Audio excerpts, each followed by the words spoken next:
पिछली वाली क्लास में आपने ये डायग्राम बना लिया, पिछली वाली क्लास में आपने ये डायग्राम कंप्लीट बना लिया। इसके बाद देखो डायग्राम एक्सप्लेन हो चुका है। इसके बाद देखो, इसके बाद एक चीज़ और देखो इस डायग्राम में, जो मैंने आपको पिछली वाली क्लास में नहीं बताई थी, वो देख लो। यहाँ पर देखो ये दो लाइट सोर्स है, एक तो लाइट सोर्स ये है और एक लाइट सोर्स ये है। ये दोनों लाइट सोर्स का जो पथ है वो क्या नहीं है, बराबर नहीं है। देखो ये लाइट सोर्स यहाँ से आ रही है और ये लाइट सोर्स यहाँ से आ रही है, मतलब ये थोड़ी सी दूर से आ रही है, ये यहाँ से पास से आ रही है। तो ये थोड़ी दूर से आ रही है, तो इनको बराबर करने के लिए मैं क्या कर दूँ, इनको देखो बराबर करने के लिए मैं क्या करूँ, यहाँ से क्या डाल दूँ, इस पर लंब डाल दूँ और इस पॉइंट नाम दे दूँ यहाँ पर सी। अब देखो इस पॉइंट नाम से दे दूँ तो यहाँ पर एंगल कितना बन जाएगा, 90 डिग्री बन जाएगा। कितना, 90 डिग्री बन जाएगा। तो यहाँ पर इसका नाम आप ए नाम दे दो और इसका नाम आप बी दे दो। यहाँ पर बी सी क्या आ जाएगा, पदांतर आ जाएगा, मतलब पथ में अंतर आ जाएगा, पथ में अंतर आ जाएगा। पथ में अंतर को क्या बोलते हैं, पदांतर बोलते हैं। क्या बोलते हैं, पदांतर बोलते हैं। क्या बोलते हैं, पदांतर बोलते हैं। यहाँ तक आपको किसी प्रकार की कोई दिक्कत नहीं होनी चाहिए। तो यहाँ पर मैं बी सी की बात करूँ, क्या करूँ, बी सी यहाँ पर क्या है, पदांतर है। यहाँ पर बी सी क्या है, पदांतर है। यहाँ पर बी सी क्या पदांतर है और इसको मैं किससे लिख दूँ, डेल 1 से लिख दूँ। किससे लिख दूँ, डेल 1 से लिख दूँ। यहाँ तक आपको किसी प्रकार की कोई दिक्कत नहीं होनी चाहिए। देखो इस डायग्राम में देखो मैंने यहाँ पर आपको डैश डैश तो लाइन दिखा रखी है। ये लाइन किसको वेट करती है, इन दोनों प्रकाशीय किरणों को मैंने बराबर किया है। तो बराबर किया तो यहाँ पर बी सी हमको क्या मिला, पदांतर मिला, मतलब पथ में अंतर मिला है, इतना। तो देखो डायग्राम आपने बना लिया और देखो यहाँ पर एक त्रिभुज बन गया। ये क्या बन गया, यहाँ पर एक त्रिभुज बन गया, बिल्कुल सर बन गया। तो त्रिभुज बना है ए बी सी और ये एंगल कितना है, 90 है और ये एंगल कितना है, थीटा है। 90 के सामने वाली भुजा हमेशा क्या होती है, कर्ण होती है और थीटा के सामने वाली भुजा हमेशा क्या होती है, लंब होती है। और ये फिर ये भुजा क्या हो जाएगी, आधार हो जाएगी। तो यहाँ पर ए बी में, त्रिभुज ए बी में मैं क्या लिखूँ, कोस थीटा लिखूँ। क्या लिखूँ, तो कोस थीटा क्या होता है, आधार बेटा कर्ण होता है। यहाँ पर आधार कौन सी भुजा कार्य करती है, सर बी सी कार्य करती है। और यहाँ पर कर्ण कौन सी भुजा कार्य करती है, सर ए बी कार्य करती है। कौन सी भुजा कार्य करती है, ए बी कार्य करती है। तो यहाँ पर बी सी क्या है, सर पदांतर है। क्या है, पदांतर, ये चीज़ मैंने आपको बता दी। यहाँ पर बी सी पदांतर है और पदांतर को मैंने किससे लिखा है, डेल 1 से लिखा है। किससे लिखा है, डेल 1 से लिखा है। तो यहाँ पर डेल 1 बराबर ए बी कोस थीटा आ जाएगा। सर देखो यहाँ पर ये कोस थीटा है, इस ए बी को मैं क्या भेज दूँ, यहाँ पर भेज दूँ। तो ये A B cos theta, B C बराबर क्या आ जाएगा, ए बी कोस थीटा आ जाएगा। क्या आ जाएगा, ए बी कोस थीटा आ जाएगा। बी सी यहाँ पर क्या है, पदांतर है। क्या है, पदांतर है। पदांतर को मैं किससे लिख दूँ, डेल 1 से लिख दूँ। तो यहाँ तक आपको किसी प्रकार की कोई दिक्कत नहीं होनी चाहिए। अब यहाँ पर ए बी क्या है, देखो ए बी यहाँ पर इस प्रकार से, ये तो M1 है, दर्पण है, और ये क्या है, M2 दर्पण का प्रतिबिंब है, जिसको किससे लिखते हैं, M2 डैश से लिखते हैं। अब देखो यहाँ से एक बार तो देखो प्रकाश से किरणें आ रही है। देखो दोनों के मध्य जो फिल्म बनती है इसमें मोटाई कितनी है, डी है। ध्यान से देखना, ये यहाँ से फिल्म आ रही है, कितनी हो गई सर, डी हो गई। फिर वापस टकरा कर वापस प्रकाश से किरणें आ गई सर, कितनी हो गई, डी और हो गई। तो टोटल कितनी हो गई सर, 2D हो गई। तो यहाँ पर ए बी के स्थान पर क्या लिख दूँ, 2D लिख दूँ। ए बी के स्थान पर मैं क्या लिख दूँ, 2D लिख दूँ। तो आपको किसी प्रकार का कोई किंतु परंतु नहीं होना चाहिए।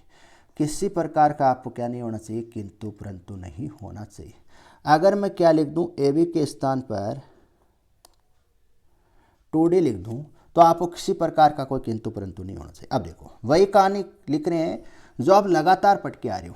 आपने पहले व्यतिकरण पतली फिल्मों में व्यतिकरण पढ़ा है, फिर आपका क्या पढ़ा, फनाकार पतली फिल्मों में फनाकार फिल्म पढ़ी है, फनाकार फिल्मों में व्यतिकरण पढ़ा है, फिर आपने क्या पढ़ा, न्यूटन वाले प्रयोग पढ़ रहे हैं। 3 लगातार पढ़ लिया आपने। और कैलकुलेशन सेम है, कोई खास अंतर नहीं है। कैलकुलेशन में ज़्यादा कोई खास अंतर नहीं है। अगर आपने एक ढंग से पढ़ लिया ना, बाकी के 3 बहुत आसान है, बाकी के बहुत 3 आसान है। और जो ये यूनिट है, ये एग्जाम में जो यूनिट है, ये 4 टॉपिक है, आपकी पूरी यूनिट को कवर कर देगी। ये ध्यान में रख लेना। तो देखो स्टोव वैज्ञानिक के अनुसार परावर्तित प्रकाश से किरणों में λ/2 का अतिरिक्त पदांतर उपस्थित होता है, अतः प्रभावी पदांतर। अतिरिक्त जो पदांतर है वो कितना उपस्थित होता है, λ/2 होता है। इससे मैं घटा दूँ, किससे, डेल 1 से घटा दूँ। डेल 1 से घटा दो, तो हमारे पास क्या आ जाएगा, प्रभावी पदांतर आ जाएगा। प्रभावी पदांतर को मैंने किससे लिखा है, डेल से लिखा है, और वो पदांतर था वो मैंने किससे लिखा है, डेल 1 से लिखा है। तो देखो, तो यहाँ पर मैंने मान पुट कर दिया डेल 1 का, तो आपके पास समीकरण नंबर क्या आ जाएगी, 1 आ जाएगी। फिर इसमें केस दो पढ़ेंगे, एक तो संपोषी व्यतिकरण के लिए पढ़ेंगे, एक विनाशी व्यतिकरण के लिए पढ़ेंगे। संपोषी व्यतिकरण में किसका निर्माण होता है, चमकीली फ्रिंज का निर्माण होता है, जिसमें पदांतर क्या होता है, डेल बराबर एन लैम्बडा होता है। क्या होता है, डेल बराबर एन लैम्बडा होता है। तो हम जानते हैं कि जो पदांतर होता है विनाशी व्यतिकरण में चमकीली फ्रिंज का जो निर्माण होता है, उसका जो पदांतर होता है वो कितना होता है, डेल बराबर एन लैम्बडा होता है। जो समीकरण नंबर क्या आ गई, 2 आ गई। अब यहाँ पर देखो, डेल के स्थान पर मान रखना है। ये मान कहाँ मिलेगा आपको, समीकरण नंबर 1 में मिलेगा। ये मान आपको यहाँ पर पुट कर देना है। तो समीकरण 1 व समीकरण 2 से आपको ये समीकरण मिलेगी। अब देखो, इसको मैं क्या भेज दूँ, इधर भेज दूँ, इसको मैं इधर भेजूँगा तो ये प्लस में आ जाएगा। तो देखो, एलसीएम लूँगा, यहाँ पर क्या लूँगा, एलसीएम लूँगा। तो 2n लैम्बडा प्लस लैम्बडा, तो यहाँ से देखो 2n plus 1 lambda upon lambda common आ गया और 2 भी बाहर आ गया। तो यहाँ पर ये चीज़ यहाँ पर बन रहा है, ये रिजल्ट बन रहा है। तो देखो, इस प्रकार से समीकरण नंबर 3 आ गई। समीकरण 3 किसको ऐड करती है, चमकीली फ्रिंजों का प्रतिबिंब कहलाता है। समीकरण जो 3 है वो किसको ऐड करती है, चमकीली फ्रिंजों का प्रतिबिंब कहलाता है। आगे नेक्स्ट देखो, केस नंबर 2 में क्या निकालेंगे, विनाशी व्यतिकरण की बात करेंगे। किसकी बात करेंगे, विनाशी। तो हम जानते हैं कि विनाशी व्यतिकरण में किसका निर्माण होता है, काली फ्रिंज का निर्माण होता है। किसका निर्माण होता है, काली फ्रिंज का मतलब यहाँ पर अदीप्त फ्रिंज का निर्माण होता है। किसका निर्माण होता है, अदीप्त फ्रिंज का निर्माण होता है, जिसके लिए पदांतर होता है वो पदांतर होता है 2n plus minus 1 lambda upon 2। यहाँ पर आपको दो चिन्ह आपको दिखाई दे रहे हैं, एक तो आपको प्लस दिखाई दे रहा है और एक क्या दिखाई दे रहा है, माइनस दिखाई। दोनों में से आपको एक लेना है, या तो आपको प्लस लेना है या आपको क्या लेना है, माइनस लेना है। समीकरण नंबर क्या हो गई, यहाँ पर 4 हो गई। इसके बाद देखो, यहाँ पर डेल के स्थान पर समीकरण नंबर 1 से मान रख देंगे। यहाँ पर डेल के स्थान पर समीकरण 1 से क्या रख देंगे, मान रख देंगे। तो आपको ये समीकरण मिलेगी। अब इसको मैं क्या भेज दूँ, इधर भेज दूँ, और इसको मैं क्या कर दूँ, अंदर अप्लाई कर दूँ। सबसे पहले देखो, मैं इसको अंदर अप्लाई करूँगा तो यहाँ पर 2n लैम्बडा अपॉन 2 और माइनस लैम्बडा, 2 से 2 क्या हो जाएगा, कैंसिल हो जाएगा। और इसको मैं इधर भेजूँगा तो यहाँ पर क्या आ जाएगा, प्लस में आ जाएगा। तो ये दोनों कैंसिल हो जाएगा, यहाँ पर क्या बचेगा, n लैम्बडा बचेगा। क्या बचेगा, n लैम्बडा बचेगा। समीकरण नंबर 5 आ जाएगी। समीकरण नंबर 5 क्या कहलाती है, काली फ्रिंज का प्रतिबिंब कहलाती है। क्या कहलाती है, काली फ्रिंज का प्रतिबिंब कहलाती है। यहाँ तक आपको कोई किसी प्रकार की कोई दिक्कत नहीं होनी चाहिए।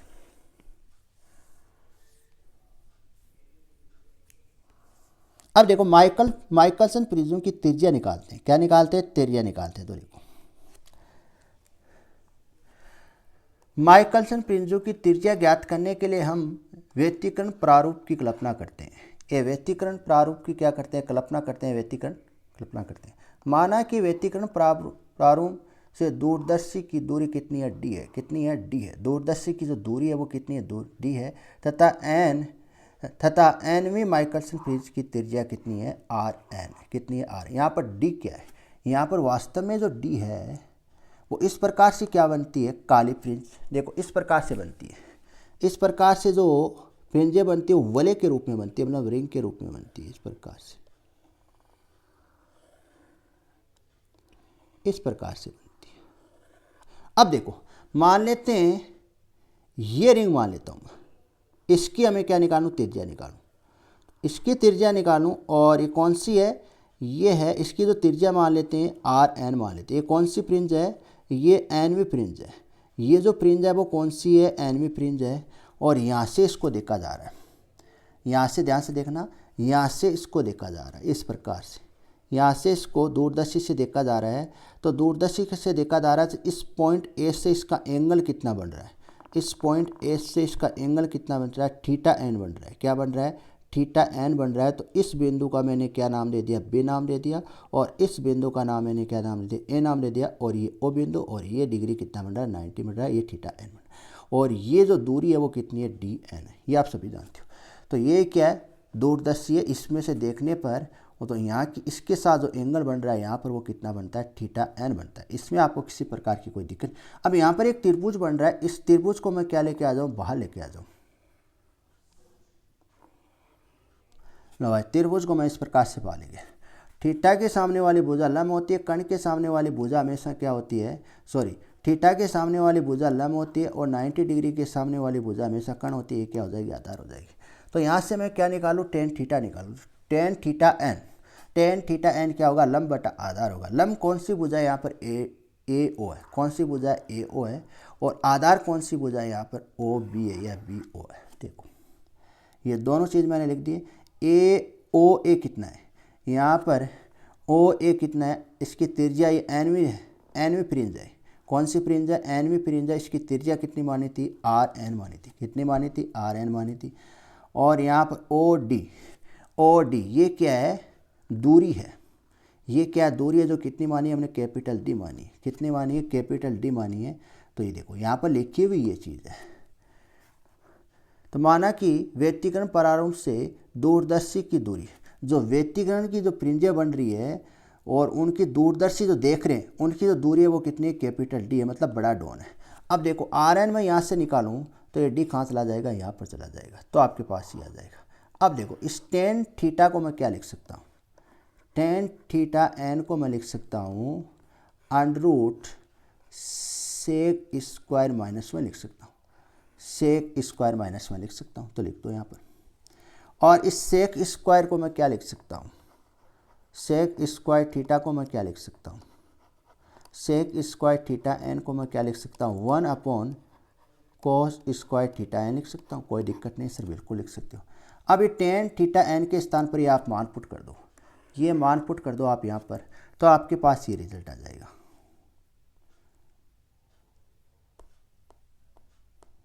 यहाँ पर आप मान पुट कर दो, यहाँ पर आप मान पुट कर दो तो आपके पास समीकरण नंबर 6 आ जाएगी, समीकरण नंबर 6 आ जाएगी। अब देखो, अब हम किसके लिए निकालेंगे, चमकीली फ्रिंज की त्रिज्या निकालेंगे। किसके लिए निकालेंगे, चमकीली फ्रिंज की त्रिज्या निकालेंगे।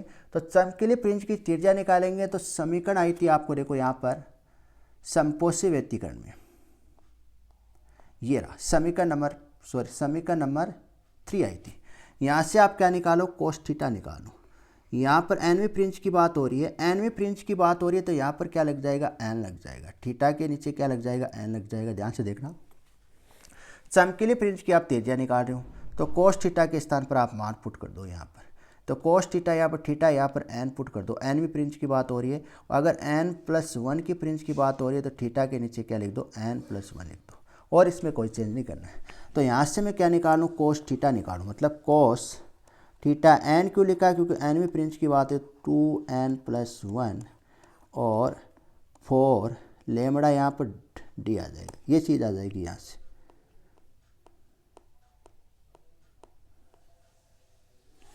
तो ये मैंने किसके लिए लिखा है, एनवी फ्रिंज के लिए लिखा है। किसके लिखा है, एनवी फ्रिंज। और ये कहाँ से आई वो मैंने आपको बता दी है। और कोस थीटा एन बराबर ये होता है, ये चीज़ मैंने आपको बता दी है। अब समीकरण 7, और समीकरण 7 का मान कहाँ रख दो, समीकरण 7 का मान आप यहाँ पर रख दो।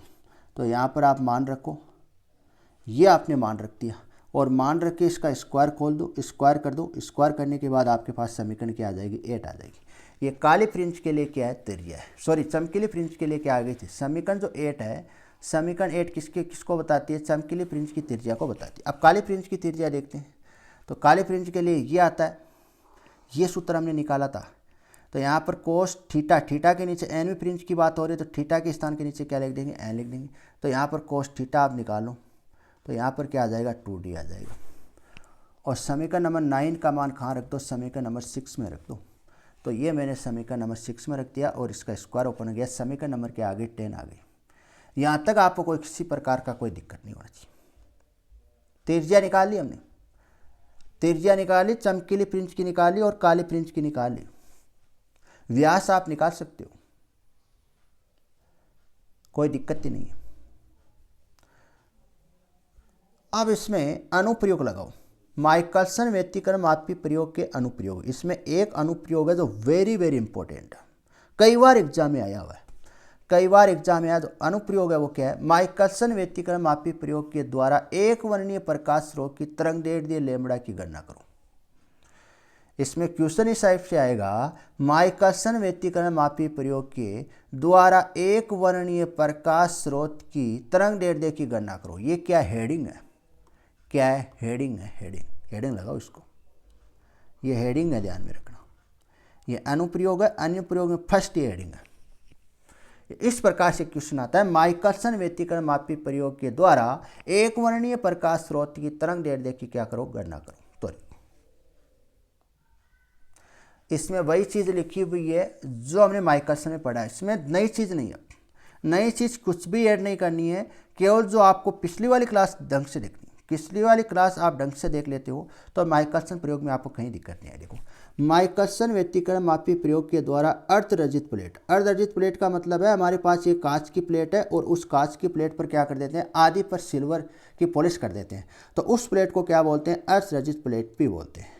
तो अर्धरजित प्लेट पी पर आपतित प्रकाश की तरंग दैर्ध्य की गणना की जाती है। माइकलसन व्यतिकरण मापी प्रयोग के द्वारा अर्धरजित प्लेट पी पर आपतित प्रकाश से किरण की क्या ज्ञात की जाती है, कि यहाँ पर क्या ज्ञात की जाती है, तरंग दैर्ध्य ज्ञात की जाती है। क्या ज्ञात की जाती है, तरंग दैर्ध्य ज्ञात की जाती है। यह आपको ध्यान में रखना है। ध्यान में रखना है, यहाँ पर माइकलसन व्यतिकरण मापी प्रयोग के द्वारा अर्धरजित मतलब हाफ प्लेट सिल्वर पर जो आपतित प्रकाश की जो किरण है उस किरण की तरंग दैर्ध्य की गणना हम करते हैं। तो माइकलसन व्यतिकरण मापी प्रयोग में सर्वप्रथम दर्पण M1 व M2 को, माइकलसन व्यतिकरण मापी प्रयोग में हम क्या करते हैं, सर्वप्रथम हम दर्पण M1 व M2 को व्यवस्थित करते हैं और इन दर्पणों को इस स्क्रू की सहायता से व्यवस्थित किया जाता है। किसकी सहायता से व्यवस्थित किया जाता है, स्क्रू लगा देते हैं।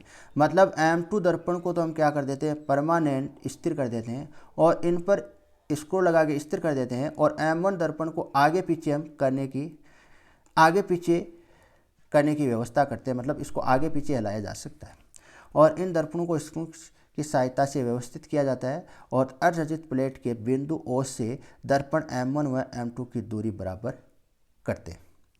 मतलब बिंदु O से, अर्धरजित जो प्लेट होते हैं उसमें बिंदु O है और उस बिंदु O से M1 और M2 की जो दूरी है, मतलब बिंदु O से M1 और M2 की दूरी है वो क्या करते हैं, बराबर करते हैं। जैसे यहाँ पर तो क्या था, M2 था और यहाँ पर क्या था, M1 था और ये इस प्रकार से क्या थी, प्लेट थी और यहाँ पर बिंदु O था। ये दूरी और ये दूरी क्या करते थे, बराबर करनी है और यहाँ पर कुछ नहीं। अब आपको ये डायग्राम बनाना है।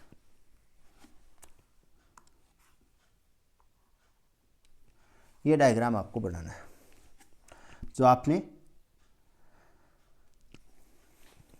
इतना ही डायग्राम, पूरा डायग्राम नहीं बनाना है, केवल आपको इतना ही डायग्राम बनाना है।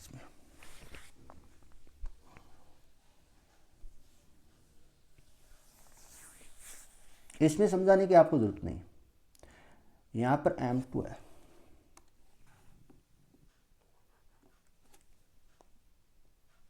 अब देखो हम जानते हैं कि चमकीली फ्रिंज के लिए प्रतिबंध, चमकीली फ्रिंज के लिए जो प्रतिबंध है वो 2D। यहाँ पर देखो थीटा के स्थान पर जो मान रखेंगे वो क्या रखेंगे, थीटा का जो मान है, थीटा का जो मान है या थीटा n का मान है वो लगभग क्या है, 0 के आसपास। ये चीज़ आपको ध्यान में रखना है। चमकीली फ्रिंज के लिए प्रतिबिंब हमने निकाला था 2D cos थीटा बराबर n+1/2।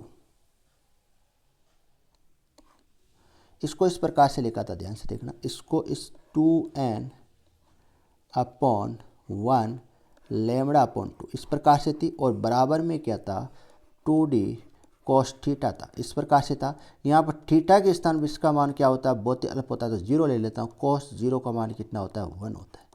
कितना होता है, 1 होता है। तो यहाँ पर क्या बच जाएगा, 2D बच जाएगा। अब देखो मैंने यहाँ पर इस प्रकार से लिखा है तो इसको मैं इस प्रकार से लिख सकता हूँ, क्या देखो यहाँ पर इस प्रकार से लिखता हूँ n+1/2 λ। इसको आप हल करोगे, इसको आप हल करोगे तो एलसीएम लो तो 2n+1/2 λ, तो इसको लिख सकते हैं 2n+1 λ/2 लिख सकते हैं। तो आपको इसमें किसी प्रकार की कोई दिक्कत नहीं होनी। समीकरण नंबर 1। इसी प्रकार से काली फ्रिंज के लिए प्रतिबिंब, इसमें जो cos थीटा है उसको थीटा के स्थान पर आपको क्या पुट कर देना है, 0 पुट कर देना है। और 0 पुट क्यों करेंगे, तो क्योंकि थीटा का मान क्या होता है, बहुत ही कम होता है यहाँ पर। तो यहाँ पर cos 0 का मान कितना होता है, 1 होता है। कितना होता है, 1 होता है, तो यहाँ पर 1 आ जाएगा। तो यहाँ पर n क्या है, फ्रिंज क्रमांक है। क्या है? फ्रिंज क्रमांक है। यहाँ पर डी क्या है? फिल्म की मोटाई है। क्या है? फिल्म की मोटाई। अब देखो, यदि हम M1 दर्पण को x दूरी से विस्थापित करें, यदि हम क्या करें, M1 दर्पण को ऊपर लेके जाएं, मैंने आपको बताया था कि M1 दर्पण है उसको हम आगे पीछे कर सकते हैं। ये चीज़ मैं लगातार बता रहा हूँ। M1 दर्पण को हम क्या कर सकते हैं? आगे नीचे कर सकते हैं। इसी कारण मैंने लिखा है M1 जो दर्पण है वो विराम अवस्था में नहीं है, गतिशील अवस्था में। और गतिशील अवस्था में होने का मतलब है इसे लगातार गतिशील नहीं, गति नहीं करे। गतिशील का मतलब है जो ये दर्पण M1 है इसको मैं यहाँ पर भी लेके आ सकता हूँ और यहाँ पर भी लेके आ सकता हूँ और यहाँ पर भी लेके आ सकता हूँ, आगे पीछे कर सकता हूँ। ये कहानी है। करे तो माना कि n फ्रिंजें विस्थापित हो जाती है, मतलब n फ्रिंजें और बन जाती है, कैपिटल N फ्रिंजें बन जाती है। तो पहले M1 कहाँ था सर? यहाँ पर था। अब मैंने इसको ऊपर लेके चला गया तो यहाँ पर आ गया M1। तो यहाँ से लेके यहाँ तक कितनी थी? D थी। और कितना विस्थापित कर दिया सर? X विस्थापित कर दिया। X विस्थापित करेंगे तो फ्रिंजें कितनी बनेगी? कैपिटल N और बन जाएगी, मतलब कैपिटल N फ्रिंजें विस्थापित हो जाएगी। और टोटल विस्थापित कितना हो जाएगा? पहले D था और इसमें क्या जोड़ देंगे? X हो जाता, D प्लस X हो जाएगा। तो समीकरण नंबर 2 देखो, समीकरण नंबर आप 2 देखो। समीकरण नंबर 2 में D के स्थान पर आपको क्या लिखना है? D प्लस X लिख देना है। यहाँ पर टोटल जो फ्रिंजें बनेगी वो कितनी बनेगी? N प्लस कैपिटल N बनेगी। ये लो, ये चीज़। समीकरण नंबर 2 में आपको क्या करना है? n के स्थान पर आपको n plus capital N put कर देना है और d के स्थान पर आपको क्या पुट करना है? d प्लस x आपको पुट कर देना है। समीकरण नंबर 3 आ जाएगी। अब ध्यान से देखना, समीकरण 3 में मैं क्या कर दूं? समीकरण नंबर यहां पर 2 है, सॉरी, समीकरण नंबर 3 में मैं क्या कर दूं? समीकरण नंबर 2 को घटा दूं। समीकरण 3 से क्या घटा दूं? समीकरण 2 को माइनस कर दो। तो माइनस करो आप। अब देखो, माइनस करेंगे तो यहाँ पर लेमड़ा को अंदर अप्लाई करो तो यहाँ पर ये क्या बनेगा? एन लेमड़ा बनेगा और यहाँ पर कैपिटल एन लेमड़ा बनेगा। तो यहाँ पर माइनस एन लेमड़ा, तो ये दोनों तो क्या हो जाएगा? कैंसिल हो जाएंगे। यहाँ पर ये दोनों टर्म क्या हो जाएगी? कैंसिल हो जाएगी। और यहाँ पर ये दोनों क्या हो जाएगी? कैंसिल। इसको भी आपको अंदर अप्लाई करना है। तो आपके पास देखो ये आ गई। अब यहाँ पर आपको ये लेमड़ा मान निकालना, तो लेमड़ा बराबर क्या हो जाएगा? 2x अपॉन कैपिटल एन हो जाएगा। यहाँ तक आपको करके आना। ये आपका माइकलसन व्यतिकरण मापी प्रयोग क्या हो गया? कंप्लीट हो गया। अब कई बार एग्जाम में 2 ढाई नंबर का क्वेश्चन आ जाता है कि न्यूटन फ्रिंज तथा माइकलसन फ्रिंज में अंतर लिखो, कई बार आ जाता है। तो इसको भी क्या लगा लेना? इम्पोर्टेंट लगा लेना। ये भी एग्जाम में कई बार आया हुआ है। 4 अंतर है, छोटा क्वेश्चन कई बार आ जाता है।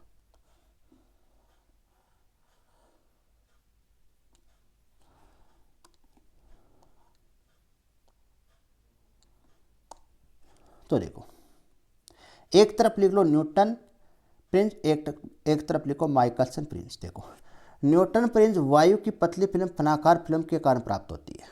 न्यूटन वाले है उसमें क्या होता है? फनाकार फिल्म का क्या होता है? निर्माण होता है। ये आप सभी जानते हो। तो यहाँ पर पहला अंतर लिख सकते हैं, न्यूटन फ्रिंज वायु की पतली फिल्म फनाकार, वायु की पतली फनाकार फिल्म के कारण प्राप्त होता है। न्यूटन वाले किसके कारण? न्यूटन जो फ्रिंज है वो वायु की पतली फनाकार फिल्म के कारण प्राप्त होती है। न्यूटन फ्रिंज है वो किसके कारण प्राप्त होती है? वायु की पतली लहर और फनाकार फिल्म के कारण क्या होती है? प्राप्त होती है। इसी प्रकार से वायु की पतली फिल्म के कारण प्राप्त होती है। ये माइकलसन किसके कारण प्राप्त होती है? वायु की पतली फिल्म के कारण प्राप्त होती है।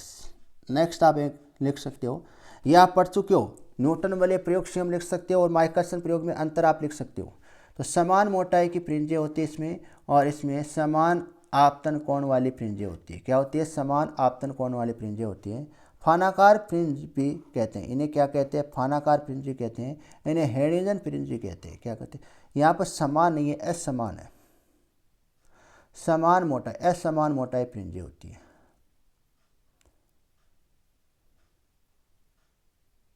यहाँ पर फ्रिंजें बनती है जो समान बनती है, और असमान यहाँ पर क्या होती है? मोटाई होती है। इस प्रकार से देखो, इस प्रकार से तो बनती है ना, ये एंगल थीटा है।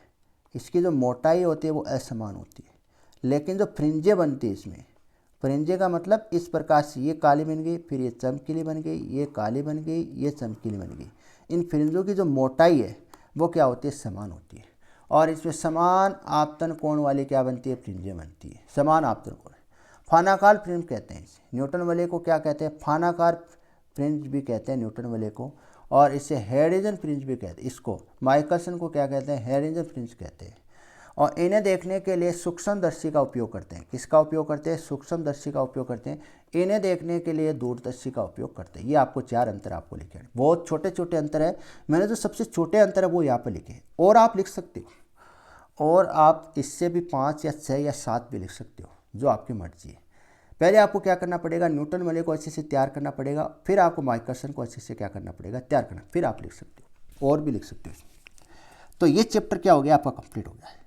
इसके बाद नेक्स्ट क्या कर देंगे, लगातार क्लासें आएगी। आप लगातार नवंबर के आसपास आपकी जो फिजिक्स का जो पेपर है वो पूरा हो जाएगा, नवंबर कंप्लीट होने तक।